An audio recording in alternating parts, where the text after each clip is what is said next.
want to just introduce our last speaker, the Right Honourable Chris Skidmore. Really pleased to have him here. Chris is a former UK Energy Minister and chair of the Mission Zero report, an independent review of the UK's net zero commitments, which asked how are we going to hit our net zero targets in a way that's affordable, efficient, pro-business and pro-enterprise.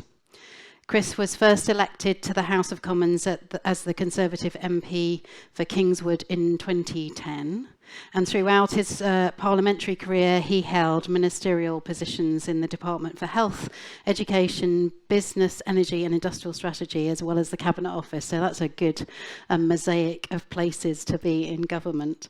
Earlier this year, Chris stood down as MP, but remains passionate in his advocacy for investing in climate change, particularly the importance of local action and net zero delivery. And I'm delighted to say that he's been a committed supporter of the work that we've been doing around the UK Cities Climate Investment Commission, 3CI, and I know you've been talking a lot about that today, which you've been definitely talking about this afternoon.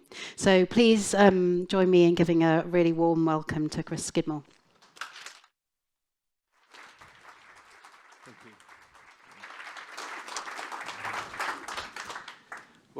Thank you so much for hanging around. I'm sorry I'm keeping you from your glasses of wine. I think I've got 10 minutes, so not too long until you get to that networking opportunity, which I think is absolutely vital. And it is incredible to see not only so many people here, but also the wealth of expertise from a huge number of sectors. I remember when I was Science, Research, Innovation Minister back in 2019, 5 years ago, when actually the connected catapult came into being, the merger between the Transport Systems Catapult and the Future Cities Catapult. So sort of happy birthday come 1st of April to the Connected Places Catapult. And I hope you'll also have a separate celebration organised for those in charge, one to think about. But this year also marks another 5th anniversary, and that's the 5th anniversary of my opportunity to sign net zero into law on the 27th of June 2019. The UK became the first G7 country to do so. We beat France by one single day, not that obviously that had anything to do with it, but it allowed us to secure our presidency of COP26, which was held several years later in Glasgow. And if you told me then, back in 2019, not least that the success of the Connected Places Catapult would take off, but also that this thing called net zero would act like a golden thread running through your work and would be so important, not just to every sector in the UK, recognizing now that the future of our economy, of regional regeneration, is entirely dependent on the opportunities that can emerge from net zero, but also internationally, that over 90% of global GDP has now signed up to a net zero target of some form. You know, the world has tilted on its axis and it's tilted towards sustainability. As I always say, there is no going back, there is no future economy without a green economy. And it's the work of places like the Connected Places Catapult, like 3CI, that was so integral for me as I had a second opportunity to come back and mark my own homework, as it were, when I took forward the independent net zero review in late 2022 and was published in January 2023. And that was the largest engagement exercise on net zero to date. Maybe we should have done it the other way around. Maybe we should have had that opportunity, that listening exercise to start with. But nevertheless, it demonstrated to me that actually Westminster and Whitehall and central government policy, as you know, is behind the curve.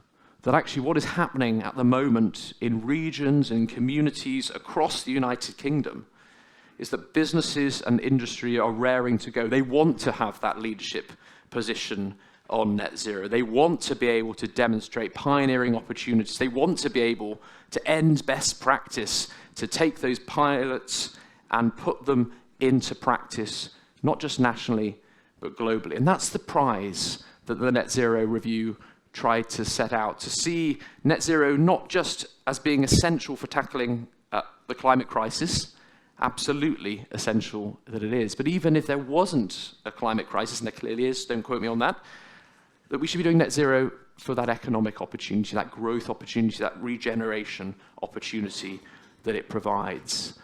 Even last week, the 3CI's latest investment task force report demonstrated there are 1,100 potential net zero projects out there in the UK, potentially crowding in £40 billion worth of funding. The net zero review sort of set out that there are up to 430,000 new additional jobs that could be ours if we set out the long-term certainty, the commitment, the clarity, the consistency of policy judgment, taking a mission-orientated approach. I was delighted when the UK government took forward its response to the net zero review nearly a year ago, accepting around 100 of the 129 recommendations.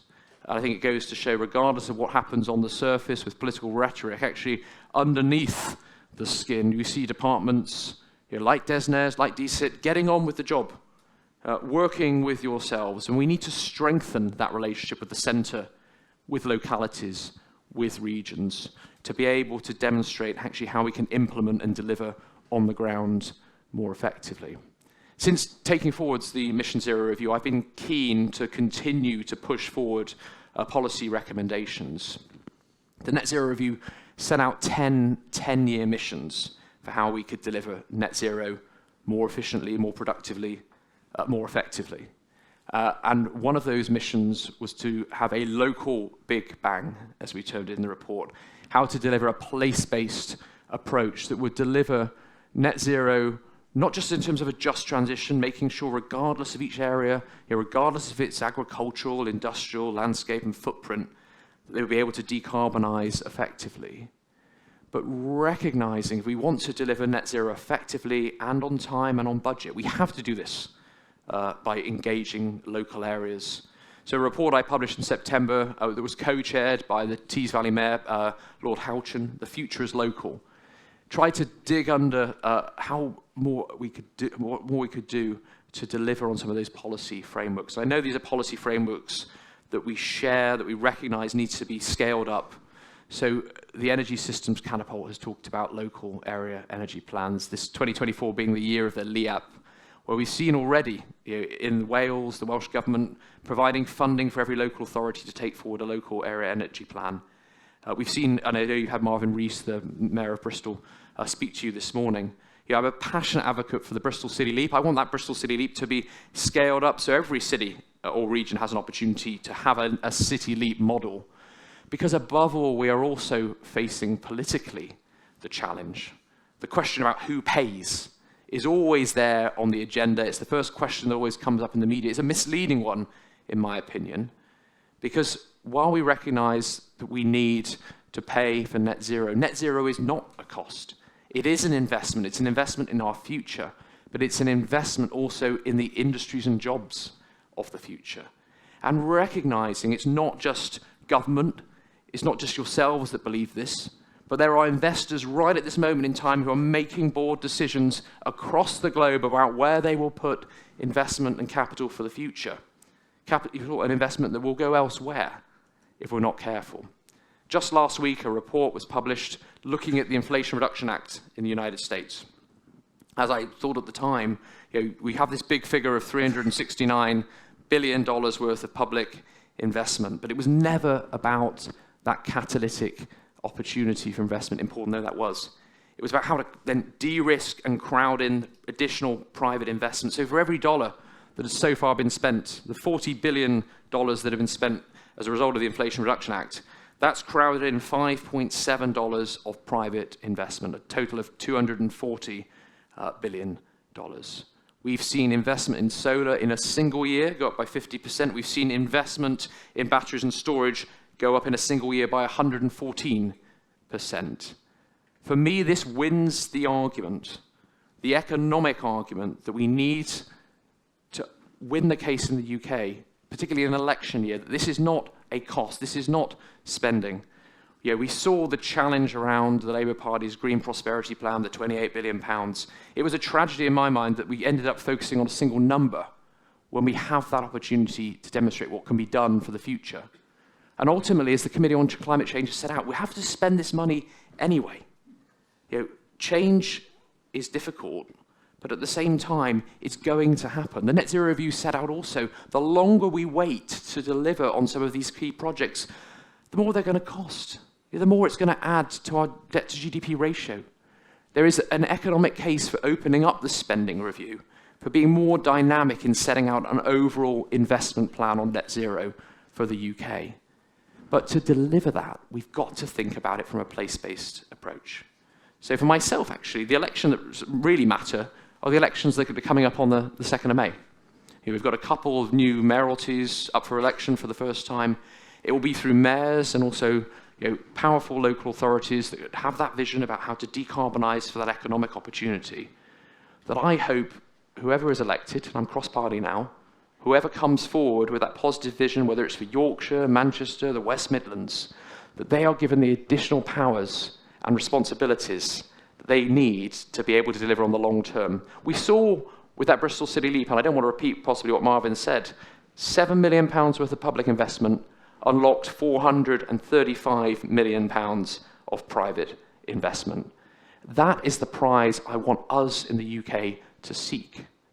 But we can only do so if we identify the projects. We can only do so if we identify also the challenges that we need to overcome. The Net Zero Review has set out a template.